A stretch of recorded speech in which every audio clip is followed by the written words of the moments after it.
কল্পনা করুন তো আপনি যে গায়ককে পাগলের মতো ভালোবাসেন, হঠাৎ একদিন তাকে আপনার সামনে খুনের আসামি হিসেবে দাঁড় করানো হলো, আর তার হয়ে লড়ার মতো আপনি ছাড়া আর কেউ নেই। একজন অন্ধ ভক্ত হিসেবে কি পারবে তার আইডলকে জেলের হাত থেকে বাঁচাতে, নাকি তার প্রিয় গায়ককে সারা জীবন জেলেই কাটাতে হবে? তা জানতে হলে দেখতে হবে আজকের পুরো এক্সপ্লেইন। গল্পের শুরুতে আমরা আমাদের গল্পের নায়িকা সেনাকে দেখি। ঘুম থেকে ওঠার পর সে জানে সে প্রায়ই এক অদ্ভুত স্বপ্ন দেখে। স্বপ্নে কোনো একজনের সাথে সে সিনেমা দেখতো বা রেস্টুরেন্টে যায়, তবে সে কার কথা বলছে তা আপাতত গোপন রাখা হয়েছে। পেশায় সেনা একজন সফল আইনজীবী। সে আদালতে যাওয়ার পর জানায় সে একজন টেনিস খেলোয়াড়ের মামলা জিতে নিয়েছে। এই খেলোয়াড়ের বিরুদ্ধে একজনকে হত্যার অভিযোগ ছিল।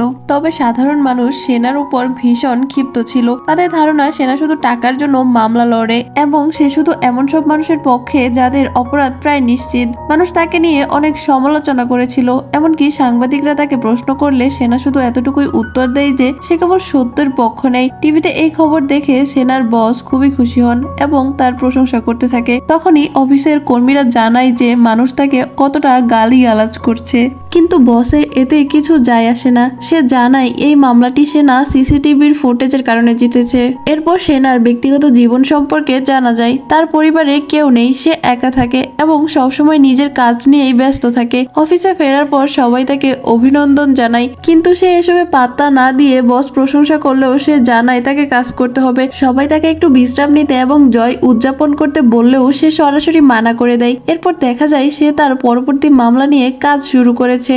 বাড়ি ফেরার পর তার অন্য এক রূপ দেখা যায়। অফিসে সে গম্ভীর মেয়েটি বাড়িতে একদম হাসি খুশি। এখানে জানা যায় সে একজন আইডলের অন্ধভক্ত। এই আইডলের নাম রাই, যে গোল্ডেন বয়েস এক ব্র্যান্ডের সদস্য।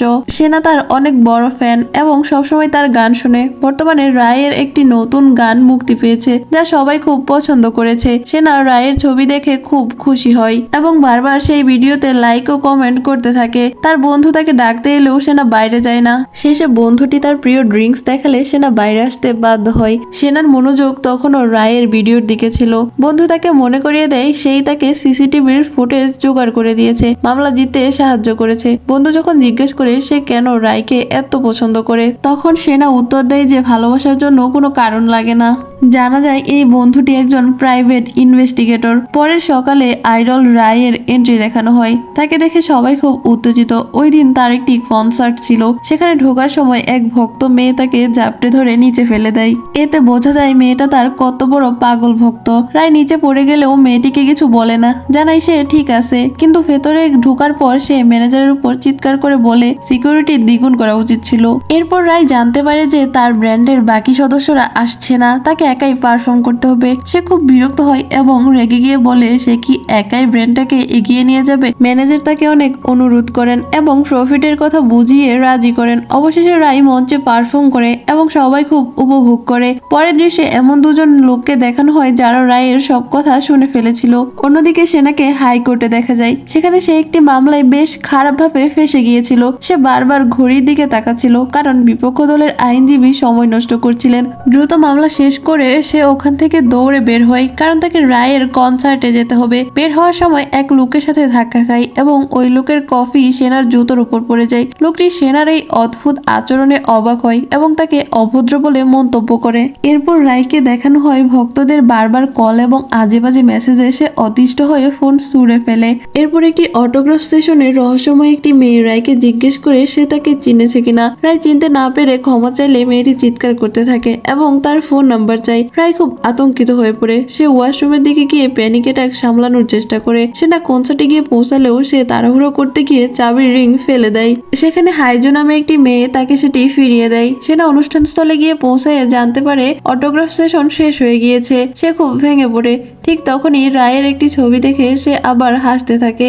পরবর্তী দৃশ্যে জানায় যে হাইজো আসলে রায়ের প্রাক্তন প্রেমিকা ছিল। রায় তার অ্যাপার্টমেন্টে ফিরে গিয়ে দুজন ভক্ত তার ঘরে ঢুকে পড়েছে। রায় তাদের বের করে দিলে তারা সেই ঘটনার ভিডিও রেকর্ড করে নেয়। পরদিন সকালে ম্যানেজার রায়কে ওই ভিডিও দেখায় এবং বলে যে ভক্তদের সাথে এমন ব্যবহার করলে তার জনপ্রিয়তা কমে যাবে। রায় ফেটে পড়ে বলে যে ওরা ভক্ত নয়, ওরা স্টকার। সে জানে 10 বছর বয়স থেকে সে কাজ করছে এবং সে এখন ফ্রিডম চাই। অন্যদিকে সেনা অনলাইনে টিকিট কাটার চেষ্টা করলেও মুহূর্তের মধ্যে সব টিকিট সোল্ড আউট হয়ে যায়। সে জানতে পারে কেউ একজন কালোবাজারে টিকিট বিক্রি করছে। সে ওই লোকের সাথে দেখা করতে যায়। অন্যদিকে রায় চিকিৎসকের কাছে গেলে ডাক্তার তাকে সতর্ক করেন, বলে যে এভাবে চললে তার হার্ট অ্যাটাক হওয়ার সম্ভাবনা আছে। পার্কিং লটে সেনা তখন ওই টিকিট বিক্রেতার কাছে পৌঁছায়। সেনা তাকে আইনি ভয় দেখালে লোকটি দৌড়ে পালায় এবং তার পেছনে ঠিক সেই সময়ই রায়ও ভক্তদের হাত থেকে বাঁচতে দৌড়াচ্ছিল। সেনা ভুল করে কালো হুডি পরা রায়কে সেই টিকিট বিক্রেতা ভেবে ধরে ফেলে।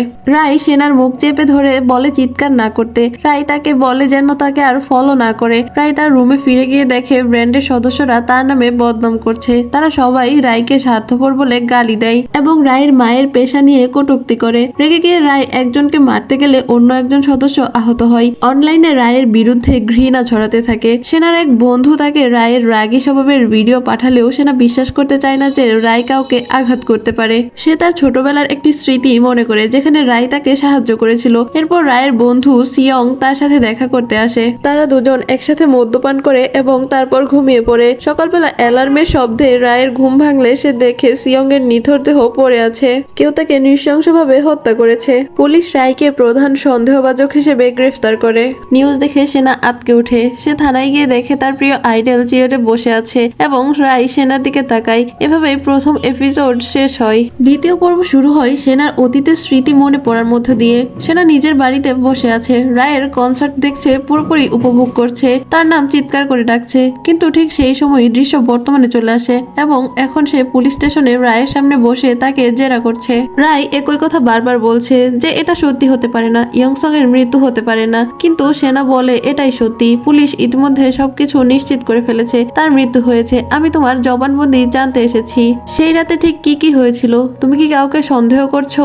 এরপর ফ্যানদের নিয়ে একটি দৃশ্য আসে, যারা তার বাড়িতে কিভাবে ঢুকে গিয়েছিল সে কথা স্মরণ করে বলে আমার বাড়িতে এসে পড়লো আর আমি টের পেলাম না। সেনাকে বলে এটা নিশ্চয়ই সেই ফ্যানরা করেছে যারা তার বাড়ির ভেতরে চলে গিয়েছিল, তারা তার বাড়ির পাসওয়ার্ড জানা ছিল। রায় এবার উঠে দাঁড়ায় এবং তাদের গালি দিতে শুরু করে। সানা তাকে দেখছিল এবং রায়ের এরকম রূপ সে প্রথমবার দেখলো। কিছু না বলে সে চুপচাপ বাইরে চলে আসে। বাইরে একজন প্রসিকিউটর হ্যাং থাকে, তাকে আমরা গত পর্বে দেখেছিলাম। সেনাকে দেখে সে বলে তুমি এখানে কি করছো? সে গোল্ড এন্টারটেইনমেন্টের সদস্য এবং এই এজেন্সির সকল কেস আমিও দেখি। এই কথা কি তোমার জানা ছিল না? এই কেসটা তোমাকে ছেড়ে দিতে হবে, বুঝছো? সেনা মাথা নাড়াতে থাকে কিন্তু হ্যাং তাকে থামায়। তুমি এত সহজে কিভাবে হার মেনে নিলে? সে কি স্বীকার করে নিয়েছে সে ইয়ংসংকে মেরেছে? সেনা কিছু বলে না, বাইরে চলে আসে এবং তার অতীতের একটা দৃশ্য চলে আসে। স্কুল লাইফে একজন ছেলে তাকে বুলি করছিল, তার উপর পানি ঢেলে দেয়। যখন সে বাইরে আসে তখন বাচ্চারা এই কথা বলে যে তার বাবা কাউকে মেরে দিয়েছে। আমাদের মনে হয় সে এখন কাউকে মারতে পারে। সেনা আমাদের জানায় যে আমি বাঁচার সব আশা হারিয়ে ফেলেছিলাম, আমি মরতে যাচ্ছিলাম পানির ধারে। কিন্তু ঠিক তখনই আমরা যেমন গত পর্বে দেখেছিলাম যখন সে পানির ধারে ছিল তখনই একটা ছেলে সেখানে চলে আসে। এবারও ঠিক তাই ঘটে, একজন ছেলে সেখানে আসে গিটার বাজিয়ে গান গাইতে শুরু করে। সেনা প্রথমে ছেলেটিকে দেখে গান শুনে চলে যেতে থাকে, কিন্তু যখনই গানের লাইনগুলো শুনে তার বাবার কথা মনে পড়ে সেও গিটার শুনতে ছেলেটির কাছে আসে এবং একটি ক্যাপ উড়িয়ে দেয়। সেনা তার স্কুল ছাড়ার জন্য অ্যাপ্লিকেশন জমা দেয়। যে ছেলেটি একটু আগে গিটার বাজাচ্ছিল সে সেনার কাছে আসে। সে সেনার সাথে কথা বলে গানের একটি কপি দেয় এবং বলে যখন আমার দিন খারাপ ছিল তখন এই গানটি আমি রেকর্ড করেছিলাম, তুমি এটা নিতে পারো, এটি শুনলে তুমি স্বস্তি পাবে। সেনা বলে সেই দিন আমি বাঁচার সিদ্ধান্ত নিলাম, হয়তো কোনোদিন আমি বাঁচার কারণ খুঁজে পাবো। সে অনেক বই নিয়ে আসে, তার আইন বিষয়ক পড়াশোনা শুরু করে। একদিন সে জানতে পারে যে গোল্ড বয়েজ নামে একটি গ্রুপ আছে, এর মধ্যে রায়ও আছে এবং এরা প্রথমবার পারফর্ম করতে যাচ্ছে। পরের দিন সে সেখানে যায় এবং তাদের দেখে সেনা চিৎকার করে বলে পারবে, তোমরাও পারবে। রায়ও তাকে দেখে এবং পরে গান গাওয়া শুরু করে। বর্তমানে সেনা নিজের সাথে নিজে কথা বলে, আমার কি করা উচিত? আমার যে রায়ের সাথে দেখা হয়েছিল আমার তো মনে হয় না এই আমার সেই রায়। আমি তার স্টেটমেন্ট নিয়েছি কিন্তু সে গালিগালাজ দিচ্ছিল। ঠিক তখনই সে পাশে রায়কে অনুভব করে। রায় তাকে বলে তোমার কি মনে হয় আমি কে? আমি কি একজন ভিকটিম নাকি এমন একজন মানুষ যে কাউকে মেরে দিয়েছে? পরের দৃশ্যে রায়কে দেখা যায় সে পুলিশ স্টেশনে তার আইনজীবী হ্যাংয়ের সাথে আছে। পুলিশ অফিসার তার স্টেটমেন্ট নেয় এবং তাকে জিজ্ঞেস করে তুমি কেন তাকে মেরেছো? রায় বলছিল সে এমন কিছুই করেনি। পুলিশ অফিসার বলে তুমি বলেছিলে তোমরা দুজন রাতে মদ খাচ্ছিলে এবং নেশায় ছিলে, এমনও তো হতে পারে যে তুমি ভুল করে তাকে ছুরি দিয়ে মেরে দিয়েছো। কিন্তু রায় চিৎকার করে বলে তুমি কেন আজে বাজে কথা বলছো, আমি এমন কিছুই করিনি। হ্যাং পুলিশ অফিসারের পক্ষ নিয়েছিল। রায় চিৎকার করে করে বলে, তুমি কেমন আইনজীবী? তুমি তোমার ক্লায়েন্টকে সাহায্য করা উচিত। পুলিশ অফিসার বলে যে শীঘ্রই প্রসিকিউটর অফিস তোমার ওয়ারেন্টের জন্য রিকোয়েস্ট করবে। পরের দৃশ্যে সেনাকে দেখা যায়, সে দ্রুত হ্যাংয়ের অফিসে আসে। বলে, তুমি এমন কেন করলে? তুমি কিভাবে পিছিয়ে গেলে? এখন তো তাকে গ্রেফতার করা হবে। হ্যাং বলে, আমি জানি তুমি কিভাবে পিছিয়ে গেলে। সামনে যে প্রসিকিউটর আছে তার নাম হচ্ছে বংমন। হয়তো তুমি জানো না সে কে। সে একজন বড় বিজনেসম্যান এবং রাজনীতিতে যেতে চাইছে, তাই এই মামলাটি নিয়েছে যাতে এই মামলা দিয়ে সে নিজের নাম করতে পারে। আমি এই মামলা থেকে সরে গেলাম, না হলে সে আমাকে ব্ল্যাকমেল করতে পারে। সেনা তারপর নিজের অফিসে আসে, শান্ত হয়ে বসে। সেনা তারপর বাইরে আসে, দেখে পাশের লোকেরা বিক্ষোভ করছিল, যা রায়ের জন্য ছিল। তারা বলছিল যে সে নির্দোষ, আসল অপরাধীকে খুঁজে বের করো। গোল্ডেন বয়েজের একজন সদস্যকে দেখা যায়, সে বলে, আমি বিশ্বাস করতে পারছি না যে রায় এমন করেছে। সে কিভাবে ইউসানকে মারতে পারে? কিন্তু বাকিরা বলে, এখনো তদন্ত চলছে, আমাদের দেখতে হবে কি হয়েছিল। আমাদের মনে হয় না যে রায় এমনটা করেছে। বং এর কাছে একটা কল আসে। কলটি রিপোর্টার ব্যাকের কাছ থেকে আসে। বং বলে, আমাদের মধ্যে ডিল হয়েছিল যে তুমি আমার কাছে আর কল করবে না। তুমি এমন কেন করলে? রিপোর্টার ব্যাক বলে, গতবার যখন রায়ের অটোগ্রাফ সেশন ছিল তখন আমি সেখানে গিয়েছিলাম। আমি এমন কিছু দেখেছি যা অন্য কেউ নোটিস করেনি। আমি তোমার কাছে কিছু ছবি পাঠিয়েছি। বং খুব সতর্কতার সাথে ছবিগুলো চেক করে যা হেজুনের, এবং সে রায়ের দিকে তাকিয়ে আছে। হেজু সেখানে এসেছিল এবং এটা কোনো কাকতালীয় বিষয় নয়। পরের দৃশ্যে সেনা রায়ের সাথে দেখা করতে আসে। রায় বলে, তুমি সত্যি বলেছিলে, আমার মনে হয় ইয়নসানের মৃত্যু হয়েছে। সেনা বলে, সেই কথা ছেড়ে দাও, আমি তোমাকে শুধু একটা প্রশ্ন করব, হ্যাঁ বা নাতে উত্তর দিবে। তুমি কি ইয়নসানকে মেরেছো? কিন্তু রায় অস্বীকার করে। সেনা তাকে দেখতে থাকে, তার এক্সপ্রেশন পর্যবেক্ষণ করে। কিন্তু সেনা নিজের সাথে কথা বলে যে আমার মনে হয় রায় সত্যি বলছে। সে গান গাইতে শুরু করে। সেনা রায়কে বলে, তুমি যদি জেলে থাকো তাহলে প্রত্যেকদিন সকালে এই গান শুনতে পাবে, কিন্তু তুমি যদি তোমার উকিল হিসেবে আমাকে বেছে নাও তাহলে পরিস্থিতি অন্যরকম হতে পারে, কিন্তু আমার একটা শর্ত আছে। পরে সে তাকে তা বলে দেয়। পরের দিন সে রায় তার ম্যানেজারের সাথে কথা বলে এবং বলে সেই মেয়েটিকে যে আমার উকিল হতে পারে না, অন্য কাউকে নিয়ে আসো। কিন্তু ম্যানেজার বলছিল কেউ তার কেস নিতে রাজি নয় এবং সেও তার সাহায্য করতে পারবে না। বং তোমার কন্ট্রাক্ট ক্যান্সেল করার জন্য বলেছে। তুমি ইয়ংসানকে কেন মেরেছ? পরে সে কাঁদতে শুরু করে, কিন্তু রায় কিছু বলে না। রায় একজন পাবলিক ডিফেন্ডারের সাথে কথা বলে যাতে সে তার কেস নেয় এবং তাকে বাঁচায়, কিন্তু সে বলেছিল সব প্রমাণ আছে তোমার বিরুদ্ধে, তাই আমি তোমাকে সাহায্য করতে পারবো না। বরং স্বীকার করে নাও যে তুমি তাকে মেরেছো, তাহলে তোমার সাজা কম হবে। কিন্তু রায় বলছিল তুমি দূর হয়ে যাও, আমার ইতিমধ্যে একজন আইনজীবী আছে। সেনা তার বাড়িতে রায়ের খবর দেখছে, কিন্তু ঠিক তখনই তার কাছে একটা কল আসে। তাকে জানানো হয় যে রায় তার সাথে কাজ করার জন্য রাজি হয়েছে, তুমি তার প্রতিনিধিত্ব করতে পারো। এটা শুনে সে খুশি হয়। প্রস্তুত হয়ে সে চুংজির কাছে আসে, বলে আমাদের কাজ করতে হবে, দ্রুত প্রস্তুত হও। পরের দৃশ্যে চুংজি তার সাথে কথা বলে। চুংজি বলে, তুমি তার ফ্যান, তুমি তাকে বাঁচানোর চেষ্টা করছো। কিন্তু সে বলে, আমি একজন ফ্যান হিসেবে নয়, আমি একজন আইনজীবী হিসেবে তাকে সাহায্য করছি। সে বলেছিল যে ফ্যানরা চুরি করে তার বাড়িতে চলে গিয়েছিল, তোমাকে তাদের খুঁজে বের করতে হবে। পরের দৃশ্যে সেনা সেই ভিলেজে যায় যেখানে রায় থাকে। অনেক দৃশ্য সে সেখানে মনে করে যে কি কি ঘটেছিল। এখানে পাসকোড শুধুমাত্র রায় জানে, তাহলে ঘরের ভেতর কেউ কিভাবে ঢুকলো? সেই সময় রাতে ইয়ংসাং সেখানে ছিল, সেই সময় হাউসকিপারও সেখানেই ছিল, আর সেই সময় বৃষ্টিও হচ্ছিল। যদি বাইরে থেকে কেউ আসে তাহলে সে কিভাবে এসেছিল? ঠিক তখনই বং সেখানে চলে আসে, তাকে বলে এখানে কিছুই নেই, কেসটা খুব সহজ। ঘরের ভেতরে দুজন মানুষ ছিল, একজন আরেকজনকে মেরে দিয়েছে, এটাকে এখানেই শেষ করে দাও। সে তার নামও নেই। সেনা বলে, তুমি আমার নাম জানো? বং বলে, আমি তোমার সম্পর্কে অনেক শুনেছি, বাইরে থেকে এখানে কোনো মানুষ আসেনি, ফরেন্সিক রিপোর্টও ইতিমধ্যে চলে এসেছে। সেনা তার গলায় একটা তিল নোটিস করে। পরে সে এটি এমনভাবে খেয়াল করে যে সেখানে অতিথি স্কুলে একজন বাচ্চা তাকে বুলি করছিল এবং তার গলায় একটা তিল ছিল, অর্থাৎ এই সেই বং ওয়ান। সেনা তাকে চিনে ফেলে, কিন্তু বং ওয়ান তাকে চিনতে পারে না। সেনা বলে, আমি জানি কি করতে হবে, আমাদের আদালতে দেখা হবে, বলে সেনা চলে যায়। এরপর হ্যাং সেনার সাথে দেখা করতে আসে এবং বলে, এই কেস তুমি কিভাবে নিলে? তুমি কি জানো বিপক্ষে কে আছে? তার নাম বং ওয়ান, সে তোমাকে ধ্বংস করে দিতে পারে, সে চ্যাবল পরিবার থেকে এসেছে। সেনা বলে, তাহলে কি হবে? তুমি কি আমার জন্য ভয় পাচ্ছ? তার বস এই কথা শুনতে পায়। হ্যাংক বলে পরবর্তীতে তোমার সাথে যা কিছু ঘটবে তার জন্য আমি দায়ী থাকবো না। সেনা বলে ঠিক আছে।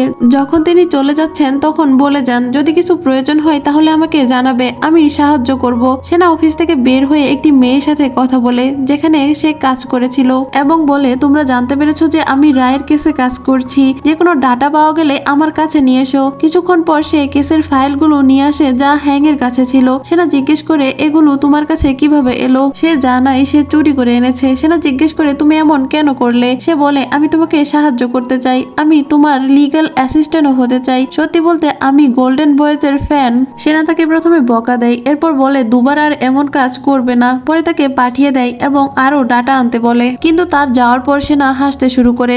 পরের দৃশ্যে দেখায় চুংজিকে, তার কাছে সেই দুই ফ্যান মেয়ে চলে এসেছে যারা আগে রায়ের বাড়িতে এসেছিল। পাশে সেনাও থাকে। পরের দৃশ্যে সে তাদের একটা ক্যাফেতে নিয়ে আসে এবং বলতে থাকে সন্দেহভাজন হিসেবে রায়কে অ্যারেস্ট করা হয়েছে, আমি চাই তুমি তাদের সাহায্য করো। কিন্তু মেয়েটি প্রথমে কিছুই বলে না। তখন সেনা বলে তুমি চুরি করে সেই ঘরের ভিতরে চলে গিয়েছিলে, কিন্তু সে রিপোর্ট করেনি, সেখানে ইউসাং এর হত্যা হয়েছে। মিডিয়া তোমার সম্পর্কে এখনো কিছুই জানে না। যদি তারা জানতে পারে তুমি ঘরের ভিতরে ঢুকেছিলে তাহলে তোমাকেও প্রশ্ন করবে। যাই হোক, তুমি ঘরের পাসওয়ার্ড কিভাবে জানলে? কিন্তু মেয়েটি বলে আমি কিছু করিনি। পরে মেয়েটি সত্যি কথা বলে যে আমি জানি সিকিউরিটি শিফট কখন বদল হয়। এই দৃশ্যে আমাদের দেখানো হয় যেই শিফট বদল হয় এবার দুইজন ভেতরে চলে যায়, রায়ের রুমের কাছাকাছি চলে আসে। রুমের বাইরে যে লাইট থাকে সেটি ইচ্ছাকৃতভাবে নষ্ট করে দেয়। পরে সিঁড়ির পাশে বসে পড়ে। রায় বাইরে থেকে আসে, লাইট ঠিক করে এবং পাসওয়ার্ড এন্টার করে এবং সেই পাসওয়ার্ডটি তারা দেখে নেয়। মেয়েটি বলে যে এভাবেই তারা জানতে পেরেছিল এবং ঘরের ভিতরে চলে গিয়েছিল।